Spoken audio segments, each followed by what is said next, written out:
अस्सलाम वालेकुम जी, आप देख रहे हैं मेरा यूट्यूब चैनल। मैं हूं एहसन वाहिद और इस वक्त बिशारत राजा साहब हमारे साथ मौजूद हैं। आज दो अहम खबरें आपके साथ शेयर करनी है, ख़ासतौर पर एक इमरान खान साहब की रिहाई के हवाले से जो है वो खबरें चल रही हैं, मुज़ाकरात के हवाले से बिशारत राजा साहब ने भी उस हवाले से ट्वीट भी किए, इनसे वो सारी इन्फॉर्मेशन लेते हैं। और वहीं पर 9 मई के जो है वो 4 मुल्ज़मान को बरी कर दिया गया है इस्लामाबाद हाई कोर्ट के हवाले से, तो उसमें भी बात कर लेंगे कि किस तरह से ATC ने 10-10 साल की जो है मुजरमान जो मुल्ज़मान थे, PTI के जो कारकुनान थे, उनको किस तरह से जो है वो 10-10 साल की सजाएं दी गई। और फिर वो जजेस जस्टिस खादिम सोमरू या जस्टिस आसिफ साहब जो कि 26वीं आईनी तरमीम के बेनिफिशरी हैं, वो भी जो है वो सज़ा को बरकरार नहीं रख पाए, उन लोगों को जो है बरी करने पर वो मजबूर हो गए। इस सब पर बात करेंगे। बिशारत भाई बहुत शुक्रिया सबसे पहले तो। और बिशारत भाई, इमरान खान साहब की रिहाई के हवाले से सबसे पहले भी बहुत खबरें आई, अब दोबारा से वो चीज़ें मंजर आम पर आई हैं और आपने भी इस हवाले से जो है वो ट्वीट किया है। बहुत शुक्रिया हसन, मेरे पास तो इस हवाले से पूरी खबर है, लेकिन मैं पहले चाहता हूँ कि आप जो नाज़रीन को जो इस्लामाबाद हाई कोर्ट से जो पाकिस्तान तहरीक इंसाफ के कारकुनान को जो रिलीफ मिला है ना, वो पूरी खबर हम रखते हैं। ये उसी का तसलसल है जो पिछले कई दिनों से, मैं 3-4 दिनों से, ये मैं अपने वीलॉग में गुज़श्ता 3-4 दिनों से तवत्तर के साथ जिक्र कर रहा हूँ कि असल मामलात वो नहीं है जो बाज़ार दिख रहे हैं, मामलात कुछ और है जो हमें दिखाई नहीं दे रहे। और इसमें कुछ गारंटर की भी बात हुई है कि गारंटर कौन कौन से बने हैं और तेज़ी से मामलात, और जेल में बिलखुसूस इमरान खान साहब के हवाले से मेरे पास खबर है कि वहाँ पर क्या कुछ हो रहा है और इमरान खान साहब को किस तरह उन्हें फ़ोन की सहूलत दी गई है कि किसे फ़ोन करें, मुलाकातों पर से जो पाबंदी लगी हुई थी वो उसे क्यों हटाया जा रहा है। ये बहुत सी खबरें हैं जो आपके सामने करता हूँ, लेकिन पहले आप अपना सवाल याद रखिएगा। लेकिन पहले मैं चाहता हूँ कि नाज़रीन के सामने वो पूरा जो इस्लामाबाद हाई कोर्ट से रिलीफ मिला है, नाज़रीन ये रिलीफ जस्टिस खादिम सोमरू और जस्टिस आज़म खान ने दिया है। जस्टिस आज़म खान ये वही जज है जो इद्दत केस इमरान खान साहब का सुन रहे थे और इद्दत केस में उन्होंने सजा दी थी।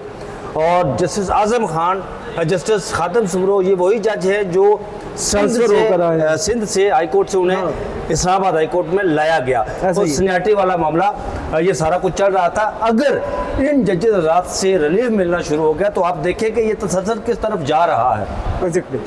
ये पहले तौर पर नाज़रीन आपको बताते हैं कि ये वो केस था जिसमें इस्लामाबाद हाई कोर्ट यानी ATC सारे दहशतगर्दी अदालत ने उन मुल्ज़मान को सजा सुनाई थी जिसमें चित्राल के PTI के कैमरे भी थे।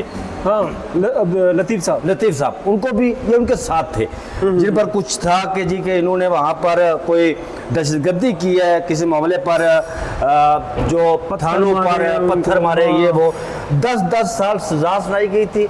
और ये सज़ा इस्लामाबाद हाई कोर्ट के जो जजेस हैं, डिवीजन बेंच था, जस्टिस आज़म खान और जस्टिस खादिम सोमरू पर मुश्तमिल, उन्होंने ये सज़ाएँ कलअदम करार दी है। अब प्रोसिक्यूटर के पास कोई प्रोसिक्यूशन के पास इसका कोई सबूत नहीं था, वो सबूत जज सबूत मांग रहे थे, उनके पास कोई सबूत नहीं था। बाबर अमान साहब इनकी तरफ से पेश हुए।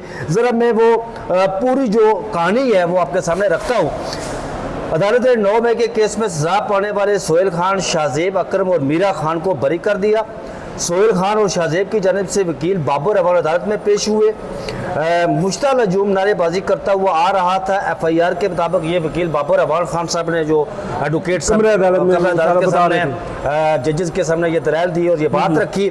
सोहेल खान और शाहजेब FIR में कहीं नामजद नहीं।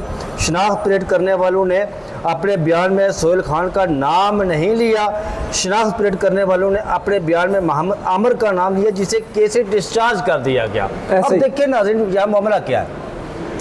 ये वो बंदे पकड़ेंगे जिन्हें शनाख्त परेड करने वाले ने पहचाना भी नहीं, उनका नाम ने भी नहीं लिया। ऐसा ही है। और जिसका नाम लिया था उसे केस से डिस्चार्ज कर दिया गया था पहले से, और इन्हें नाहक वो सजा सुना दी गई थी, जिसे आगे चलकर वो कहते हैं तीसरा गवाह अता अल्लाह कांस्टेबल ने भी मोहम्मद आमिर को शरारत किया, ना कि सोहेल खान जो कांस्टेबल था। ये मुझे आज तक इस बात की समझ नहीं आई। आप भी सुप्रीम कोर्ट कवर करते हैं, हाई कोर्ट भी जाते रहते हैं, कि ये जो 9 मई के जो वाक़यात हुए, इंसिडेंट हुए, इस पूरे मुल्क में जो गवाह है वो पुलिस वाले क्या हुए। अच्छा, गवाह में आप ये देख ले, माजरत आपकी बात काट रहा हूँ मैं, जस्टिस शहबाज रिजवी साहब ने जो इमरान खान साहब की जमानतें उस तरफ आता हूँ मैं, उस तरफ में आता हूँ लेकिन यहाँ पर आपको याद होगा कि यहाँ पर लास्ट ईयर रमज़ान में, अब की बार नहीं, लास्ट ईयर रमज़ान में जैसे जमाल मंदोखेल यहाँ पर एक केस की समाप्त कर रहे थे, उन पर बेंच की सुनवाई कर रहे थे। वो केस था हमजा कैंप वाला। अच्छा। यहाँ पर मुलजमान का उन पर इल्ज़ाम था जी कि उन्होंने हमजा कैंप पर हमला किया। वो 5 मुलजमान थे, उनमें एक ऐसा स्टूडेंट भी था जिसने सीए किया हुआ था, नया सीए किया, और वो वहाँ पर एक इंटरनेशनल जो फर्म होती है उसकी सीए से रिलेटेड, जो मेरे ख्याल में फर्गूसन थी या कोई और थी, वहाँ पर वो इंटर्नशिप कर रहा था। अच्छा। जब ये नाज भाई को मामला हुआ तो वो बच्चा बाहर निकला। अच्छा। कि ये क्या हुआ, उसको उस केस में डाल दिया, उसका तो कैरियर ही तबाह कर दिया गया। जब वो केस यहाँ पर चला तो प्रोसिक्यूशन से जैसे जमाल मंदोखेल मांग रहे हैं जी कि आपके पास एविडेंस, पूछ रहे हैं कि कुछ सीसीटीवी फुटेज दे, वो कहते हैं जी हमारे पास सीसीटीवी फुटेज नहीं है। ऐसा ही। जैसे जमाल मंदोखेल पूछते हैं जी कि ये बताएं कि कोई जो लोग एहतजाज कर रहे थे उनके पास से कोई तोप, गन, रॉकेट लॉन्चर बरामद हुआ, वो कहते हैं कि नहीं, प्रोसिक्यूशन कहती है। फिर जी कोई उनसे कैजुअल्टी, कोई जख्मी, वो कहते हैं जी नहीं, प्रोसिक्यूशन कहती है जी साजिश तैयार की, कोई गवाह, उन्होंने कहा जी हमारे पास एक गवाह है। अच्छा, वो उन्होंने अदालत ने, प्रोसिक्यूशन ने कहा हमारे पास एक गवाह है। अच्छा जी, गवाह कौन है जी? वो पुलिस का फलां हवलदार है, वो जमान पार्क में बैठा हुआ था, वहाँ पर ये साजिश तैयार हुई और ये गवाह। तो फिर जैसे जमाल मंदोखेल ने कहा कि इसका मतलब है कि हम आपके कहने पर या एक हवलदार के कहने पर साबिक वज़ीर आज़म को गद्दार करार दें, ये नहीं हो सकता। उन्होंने 5 मुलजमान को जमानत दी थी। ऐसे ही। प्रोसिक्यूशन के पास एविडेंस नहीं है यार। यहाँ पर आपको पता है कि सेनेटर एजाज चौधरी को जब जमानत दी गई जैसा हाशिम काकड़ की सरबराही में बेंच ने, तो प्रोसिक्यूशन के पास सबूत ही नहीं थे, ऐसा ही है। कुछ भी नहीं था जी। इसी तरह ये जो आज मामला हुआ है इस्लामाबाद हाई कोर्ट में, इन मुलजमान को 10 साल सजा सुना दी बगैर एविडेंस के, बगैर सबूत के। अब देखिए लाहौर वाला मामला, जो जस्टिस शहबाज रिजवी पर मुश्तमिल बेंच ने फैसला दिया इमरान खान साहब के 9 मई मुकदमात में, ऐसा ही है। उसमें कहा जी कि पता नहीं 2 मई को इमरान खान साहब ने चक्री पर साजिश तैयार की, 7 मई को लाहौर में तैयार की, 9 मई को लाहौर में तैयार की। अब यह सवाल ये पैदा होता है, आप तो शायद उस वक्त हाई कोर्ट में थे या नहीं, लेकिन मैं हाई कोर्ट में मौजूद था जब इमरान खान साहब गिरफ्तार हुए थे। मैं वहीं पर मेरी आंखों में वो खास किस्म की गैस भी मारी थी, वो जिससे मेरी आंखें चुंदिया गई, कोई मुझे पता नहीं चला। एग्जैक्टली। अब 9 मई सवाल ये पैदा होता है कि 9 मई को इमरान खान साहब रियासत की कस्टडी में थे। अब कोई जज साहब से ये पूछे कि क्या रियासत ने इमरान खान साहब को गिरफ्तार कर अपनी कस्टडी में लाहौर ले जाया गया और वहां जाकर वो साजिश तैयार करें और वो उनकी हिफाजत कर रही है। जैसे शहबाज रिजवी साहब ने भी जो फैसला दिया है ना, अब मुझे समझ नहीं आ रही कि अजीबोगरीब फैसला। मैं मजे की बात बताऊं, आसिम नाम का एक इंस्पेक्टर है, उसने कहा जी मैंने भेस बदला, उसके बाद में उस मीटिंग में गया, मतलब उनको जाने दिया सबने। मतलब पीटीआई, अगर आपको भी पता है, खान साहब जहां पर मौजूद होते हैं या जहां पे बैठे होते हैं मुकम्मल सिक्योरिटी होती है। बेशक वो वजीर आजम की कुर्सी से हट भी गए थे, उनकी एक मुकम्मल सिक्योरिटी थी, जाने से पहले आपको 10 बार चेक किया जाता था। लेकिन आसिम साहब जो है वो भेस बदल कर जो है वो मीटिंग में पहुंच गए, उनको पता लग गया जी यहाँ पे साजिश तैयार हो रही है। और फिर एक यहाँ पर सुप्रीम कोर्ट ऑफ पाकिस्तान में ये भी कहा गया था जी कि चक्री रोड पर साजिश तैयार हुई। वो जो गवाह था वो पता नहीं बेंच, वो मेज के नीचे घुसा हुआ था, तो साजिश तैयार हुई। अच्छा, जो सबसे बढ़कर जो देखिए, जो आपकी अदालत शवाहिद पर फैसले करती है, सादर करती है ना, अब अलविया क्या है जी, एफआईआर में लोगों के नाम नहीं होते, जिम्नी में डाल दिए जाते हैं। और जो जिन लोगों को एटीसी इस्लामाबाद ने सजा सुनाई थी, आज इस्लामाबाद हाई कोर्ट के सामने ये बात खुली अदालत में ये राज खुला कि उन लोगों के नाम ही नहीं थे एफआईआर में। ऐसा ही है। ये देखिए कितना बड़ा जुल्म है यार। अच्छा, जो प्रोसिक्यूशन ने जो सबूत दिया था कि 185 पत्थर जो है वो बरामद हुए, वो बता ही नहीं पाए कि भाई आए किस तरफ, कहां से मारे किसने, पत्थर जो बरामद हुए, कोई पता नहीं कि पत्थर कहां से। अच्छा, प्रोसिक्यूशन का जहां यहाँ से बाहर जाए वहां से पत्थर इकट्ठे करे और कहे जी कि आपने ये बरामद कर लिए। अच्छा, फिर कहा गया जी कि बाबर अवाल साहब ने कहा जी कि 10-10 साल सजा देकर बहुत जुल्म किया गया है। प्रोसिक्यूशन के मुताबिक अकरम से पीटीआई का झंडा और डंडा बरामद किया गया। अब झंडे और डंडे पर सजा दी गई है जी। मेरा खान से पीटीआई की टोपी बरामद की गई, इसके अलावा कोई बरामदगी नहीं हुई। यह प्रोसिक्यूशन सबूत देती है वहाँ पर जनाब। पुलिस स्टेशन पर हमला और अंधाधुंध फायरिंग की कि ये प्रोसिक्यूटर कहता है पहले मुलजमान की मौका पर मौजूदगी तो साबित करे फिर आगे की, जैसे खादिम सुमरो साहब कहते हैं कि जो मुलजमान थे वो मौका पर मौजूदगी तो साबित करें ना, प्रोसिक्यूशन साबित नहीं कर ऐसे ही सके। है। बहरहाल इस केस इस मामलात में उनको बरी कर दिया गया है। ये उन्हीं का तसलसल है जो इमरान खान साहब से संजीदा मुज़ाकरात हो रहे हैं। असल में अलमिया क्या है, एक मैं आपको बताता हूँ। असल बात ये है कि मैंने अपने वीलॉग में जिक्र किया था कि अब कोई भी बात करे ना, अब ट्वीट करें, जिस तरह मैंने ट्वीट किया है वो मेरे पास खास खबर है, मैं डिस्कस करता हूँ। मैंने ट्वीट किया कि इमरान खान साहब के उनका कहना है जी कि इमरान खान साहब को मजीद गिरफ्तार नहीं कर रख सकते, गालियाँ बर्दाश्त नहीं कर सकते, सारी गालियाँ हमें पड़ रही हैं, रिहाई की तरफ मामला जा रहे हैं, बल्कि इससे आगे कुछ एक कदम आगे बढ़कर भी कोई बातचीत हो रही है। लेकिन जो पाकिस्तान तहरीक इंसाफ का कारकुन है ना, वो इन चीज़ों पर एतबार करने को तैयार नहीं। उसकी वजह क्या है? अब देखिए मैंने ट्वीट किया है, लोग वहाँ मुझे सुना रहे हैं और सुनाना उनका बनता भी है, इसलिए कि जो पाकिस्तान तहरीक इंसाफ का कारकुन है वो बड़ा कमिटेड कारकुन है। वो पिछले कई साल की जो जबर उसका मुकाबला करते हुए उसके पाँव उखड़े नहीं ज़मीन से, वो अभी तक पाकिस्तान तहरीक इंसाफ के साथ खड़ा है, इमरान खान के नज़रिए के साथ खड़ा है। होना तो ये चाहिए, पिछले 3 साल से उनके साथ इतना चीट किया गया, ये मुज़ाकरात हो रहे हैं जी, ये इमरान खान साहब के साथ ये हो रहा है जी, मतलब ट्रक की बत्ती के पीछे हर बंदे ने लगा दिया जाता है जी, और वो लोग एतबार करने को तैयार नहीं। होना ये चाहिए कि रियासत को कुछ CBM दिखाने चाहिए। अब CBM क्या दिखाना चाहिए? रियासत को CBM ये दिखाना चाहिए कि जो खत लिखा था सिराने लाहौर ने जो कोट लखपत जेल मुलाकात के लिए, अब देखिए मुलाकात के लिए, अब देखिए उनसे इमरान खान साहब से मुलाकात भी करवानी चाहिए, फिर कुछ लोगों को रिहा करना चाहिए, जैसे शाह महमूद कुरैशी, सेनेटर एजाज चौधरी, जमानतें मिली हुई है ना यार सुप्रीम कोर्ट ऑफ पाकिस्तान से उन्हें, ऐसे ही मियां महमूद रशीद साहब को हो गए, डॉक्टर यास्मीन राशिद जो बीमार हैं, जो कैंसर की पेशेंट है, जो मरीज़ हैं, इंसानी बुनियादों पर उन्हें रिहा करना चाहिए। मियां नवाज शरीफ साहब के प्लेटलेट्स गिरे थे, वो झूठे, उनको तो आपने लंदन भेज दिया था। तो ये तो डॉक्टर यास्मीन राशिद तो जेन्युइन कैंसर की पेशेंट है यार, 75 साल उनकी उम्र है, वो हार्ट जबर बर्दाश्त कर रही है। फिर सेनेटर एजाज चौधरी तो हार्ट पेशेंट है, उनके वो देखिए उनके कुछ जो अच्छा ये देखिए वो बंद है भी डॉक्टर यास्मीन राशिदा साहिबा या दूसरे भी जुल्म बर्दाश्त करें, हम लोग कह रहे हैं कि उन्हें इंसानी बुनियादों पर रिहा करना चाहिए। CBM दिखाने चाहिए रियासत को, ताकि जो आप एक तरफ ये कह रहे हैं कि नफरतें कम हो, गालियां बर्दाश्त नहीं कर सकते, तो ये दिखाएं कि जी हम इस तरफ जा रहे हैं। लोग इस वजह से आप पर यकीन करने को तैयार नहीं। अब देखिए यहाँ पर इस्लामाबाद हाई कोर्ट में बुशरा बेगम का इमरान खान साहब की सजा मुतली वाला केस लग जाए, मेरिट पर फैसला करें आप यार, मेरिट पर फैसला करें।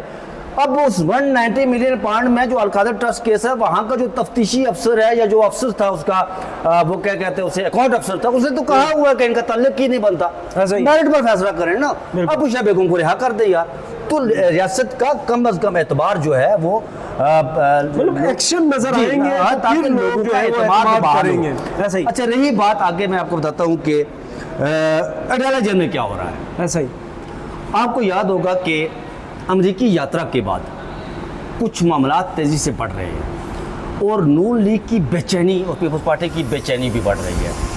नून लीग की बेचैनी क्या बढ़ रही है? अब देखिए कि नून लीग के जो टॉप से लेकर लो लीडरशिप जो है ना, जो टीवी पर जाते हैं, वो सारे एकदम से हाइब्रिड सिस्टम की बात कर रहे हैं। Hybrid system, Khawaja Asif hybrid system की बात कर रहे हैं, राना सनाउल्लाह हाइब्रिड सिस्टम की बात कर रहे हैं, उनके दिगर लोग हाइब्रिड सिस्टम की बात कर रहे हैं। ये पहले नहीं हुआ, यानी कि वो ये कह रहे हैं कि हजूर अब नून लीग की एक साइकी है और पीपल्स पार्टी की, नून लीग की और पीपल्स पार्टी की एक साइकी है कि आप जब देखें, जब ये पॉलिश वाला मामला तेज करते हैं ना, तेज तार हो पॉलिश वाला मामला तेज तार हो, तो आप समझ जाएं कि ये फंसे हुए हैं। अच्छा, ये फंस के, उसकी वजह क्या है? अडाला जेल में इमरान खान पर सख्तियाँ थी, ऐसा ही है, उनसे मिलने नहीं दिया जा रहा था, उनकी बहनों को भी, उनकी फैमिली मेम्बर को भी, जो PTI के रहनुमाओं को भी, जो उनके सियासी रुफ़का है, जो इमरान खान साहब के दोस्त भी हैं, उन्हें नहीं मिलने दिया जा रहा था। और फिर सबसे बढ़कर इमरान खान साहब को उनके बेटों से मुलाकात नहीं करवाई जा रही। ऐसे अब फोन पर बात नहीं कर, जो आपका आइन और कानून कहता है, कोई भी कैदी हो, इमरान खान साहब तो इस मुल्क के वज़ीर आज़म रहे हैं ना यार, कोई भी कैदी हो, और फिर सबसे बढ़कर जेल रूल्स के मुताबिक, जेल मैनुअल के मुताबिक कोई भी कैदी हो, वो शादीशुदा हो, उसकी बेगम हफ्ते महीने में 1 या 2 बार, जेल मैनुअल कहते हैं कि वो तनाई में अपने खामुद से मिल सकती है, मुलाकात कर सकती है। यहाँ पर ये हुआ कि यहाँ पर ये जो वज़ीर कानून साहब हैं, आज़म नज़ीर तारड़ साहब, इन्होंने एक शर्मनाक बयान दे दिया जी कि भाई मेरे अख्तियार में होता तो मैं बुशरा बेगम इमरान खान साहब को खलवत में पता नहीं कितना देर रखता। तो आज़म नज़ीर तारड़ साहब, आप वज़ीर कानून हैं, मैं एक इल्तमास करता हूँ, आपसे मुल्तमिस होता हूँ, आप भुट्टो के आखिरी 323 अयाम जो कर्नल रफ़ीउद्दीन ने किताब लिखी है ना, वो आप पढ़ लें, फिर आपको लग पता जाएगा कि जेल मैनुअल्स क्या होते हैं, जेल रूल्स क्या होते हैं। भुट्टो को फांसी की सजा दी गई थी। वो किताबें पढ़ते हैं वैसे? पढ़ते होंगे यार, कानून दान है इस मुल्क के। तो कैसे कानूनदान है वो? 26वीं तरमीम के जरिए उन्होंने अदालतों को वो ऐसे कानूनदान हैं कि किसी मुल्क का जो वज़ीर कानून होता है, उसका काम होता है कि कानून बनाना आवाम की फलाह बहबूद के लिए। वो ऐसे वज़ीर कानून हैं कि 26वीं तरमीम का उन्हें मुसवदा ही नहीं मिलता। हाँ, और जब मुसवदा मिलता है तो असम्बली में खड़े होकर कहते हैं मुझे मिल गया जी मुसवदा, मुबारक हो आपको। हाँ, वो ऐसे वज़ीर कानून है और उसको बड़ी कामयाबी समझ रहे हैं। कामयाबी, अजीबोगरीब किस्म की बात। अच्छा, अब इमरान खान साहब को जेल में इससे पाबंदी हटाई जा रही है, डेटा तलब किया गया बिलखुसूस। यहाँ पर आप कहते हैं ना कि वो जब आज़म स्वाति साहब खान साहब से जाकर सुबह मिले थे तो लोगों ने कहा कि ये किस तरह मुलाकात हो गई। तो राणा सनाउल्ला साहब से किसी ने पूछा टीवी में, तो उन्होंने कहा जी ये तो फिर रियासत को पता होगा जी, या फिर इस्लामाबाद के कमिश्नर को या फलां को पता होगा। उन लोगों ने ये किया जी कि इमरान खान साहब से इस बात का बंदोबस्त किया है कि इमरान खान साहब से उनके बच्चों की जो है वो फ़ोन पर जेल रूल्स के मुताबिक, जेल मैनुअल के मुताबिक उनसे बात हो सके, बच्चों पर व्हाट्सएप पर। और फिर जो उनके सियासी रुफ़का है उनसे मुलाकातों से पाबंदी हटाई जा रही है। उसके बाद जो उनके बहनें हैं, फैमिली मेम्बर हैं, उनसे भी मुलाकातों पर पाबंदी हटाई जा रही है। जेल्स में कुछ मामलात को नॉर्मलाइज किया जा रहा है, सख्तियाँ थी उन पर, उनको नॉर्मलाइज किया जा रहा है और तेज़ी से ये मतलब जो आईनी हकूक़ हैं वो दिए जाए और तेज़ी से उन्हें ये पेशरफ्त हो रही है। इमरान खान साहब के सामने कुछ नई राय भी रखे गए, रास्ते भी रखे गए। मैं उस पर अभी इसलिए बात नहीं कर रहा हूँ कि वो उसको काउंटर चेक में करूँगा कि उनके सामने रास्ते क्या रखे गए हैं। वो जब कंफर्मेशन होगी तो मैं तेरे साथ एक और वील करूँगा, ठीक है ना? हाँ, मैं तेरे साथ प्रॉमिस करता हूँ। चले जी। और कुछ गारंटर के बारे में भी कि गारंटर कौन कौन से बन रहे हैं ये भी मेरे पास खबर है, लेकिन मैं उसको काउंटर चेक कर रहा हूँ। लेकिन ये तेज़ी से उस जानिब मामलात बढ़ रहे हैं। इस वजह से नून लीग को और पीपल्स पार्टी को बेचैनी है। और फिर सबसे बढ़कर आप देखें कि मौलाना फजल रहमान साहब नहीं मान रहे कि हमने खैबर पख्तूनख्वा की हुकूमत को नहीं कराना। ANP वालों ने भी कह दिया है कि हम नहीं हटा रहे। हाँ, अब मौलाना फजल रहमान साहब की पूरी सियासत असल वसूल के गिर्द घूमती है और मौलाना फजल रहमान साहब कहाँ से इंस्ट्रक्शन लेते हैं वो सब आप जानते हैं। ऐसे ही अवामी नेशनल पार्टी कहाँ से इंस्ट्रक्शन लेती है वो सब आप जानते हैं। और फिर इधर से पॉलिश का सिलसिला जो होते हैं। अच्छा, वो सहाफ़ी जो पहले नून लीग की जो है वो उनके गुण गा रहे थे, अब देखिए मैं ये कह रहा हूँ ना, अब देखिए मुझे मरीम फारूक साहब ने जो इमरान खान साहब की तारीफ की, हाँ, जो उन्होंने कहा कि यहाँ पर एक ये बात फैलाई गई कि इमरान खान साहब ने जब गिरफ्तारी दी तो वो डरे हुए थे, सहमे हुए थे। ये कहा गया जी के साथ उसके कि वो जेल में भी बड़े ही डरे सहमे हुए हैं, वो परेशान हैं। उन्होंने कहा कि नहीं, ये कतन टोटल गलत है। उन्होंने कहा कि इमरान खान साहब ने बहादुरी के साथ गिरफ्तारी दी, बहादुरी के साथ वो जेल काट रहे हैं और पाकिस्तान में आज तक कोई उनका हम मसल सियासतदान ऐसा नहीं कर सकता, लीडर नहीं कर सकता। अच्छा। और फिर देखें मरीम फारूक जैसा बंदा सुप्रीम कोर्ट ऑफ पाकिस्तान जहाँ हम खड़े हैं मखसूस नशिस्तों वाले फैसले पर तनकीद कर रहा है और शदीद तनकीद कर रहा है। वो कहता है कि बहसीयत कानून के तालिब इल्म होने के नाते मैं समझता हूँ कि यह इंतहाई कंट्रोवर्सी फैसला है, कंट्रोवर्शियल फैसला है, मुतराज़ा तरीन फैसला है। वो आपने मुझे याद आ रहा है आमिर खान की एक मूवी है 3 इडियट, वो आपने देखी होगी, जिसमें वो चतुर्वेदी के पता नहीं क्या होता है, वो जब तकरीर करते हैं आकर तो आमिर खान साहब पीछे जाते हैं, वो अल्फाज तब्दील कर देते हैं। तो वो अब आकर वो कहता है, तो पीछे से बंदा कहता है कि हजूर वाला, प्रिंसिपल को कहता है, डीन को कहता है कि हजूर वाला शब्द मेरे हैं, ज़ुबान इसकी है। अब मनीम फारूक साहब जो बात बोल रहे हैं वो शब्द, वो सोच किसी और की है, ज़बान सिर्फ मरीब फारूक साहब की इस्तेमाल हो रही है और ये मामला तेज़ी से उस तरफ बढ़ रहा है। अच्छा, यहाँ पे लास्ट सिर्फ एक सवाल करूंगा, वीडियो भी बहुत लंबी हो गई है। आपने अमेरिका का भी जिक्र किया, आज असद उमर साहब ने, असद उमर कह रहा हूँ, सॉरी, जो असद कैसर साहब है, हाँ। ठीक है, उन्होंने मुलाकात की है सऊदी अरब के जो सफ़ीर हैं उनसे।